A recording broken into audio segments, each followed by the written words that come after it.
প্রতি বছরের মতন এবছরও কিন্তু রাসের মেলা এসেছিল। তো রাসের মধ্যে তো মেলায় আসা হয়নি, কারণ এতটা ভিড় থাকে যে পা রাখার জায়গা থাকে না।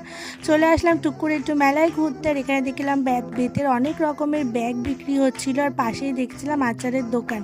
টুক করে চলে গেলাম একটু আচারের দোকানে, কি কি আচার এসেছে সেগুলো দেখতে। আর ছোটোবেলায় আমরা সেই টিকটিকির লজেন্সগুলো খেতাম, সেগুলো এরা এখন ছাতার মধ্যে করে 30 টাকা করে বিক্রি করছে। আর দূরে ওই দেখো নাগরদোলাটা দেখতে এত ভালো লাগছে। এই মেলাতে এসে একবার আমি নাগরদোলায় আমি আর দিদি মিলে উঠে এত বমি করেছিলাম, ওরা মাঝপথে আমাকে নামিয়েই দিয়েছিল। তারপর থেকে প্রতিজ্ঞা করেছে আর কোনো দিন আমি নাগরদোলায় উঠবো না।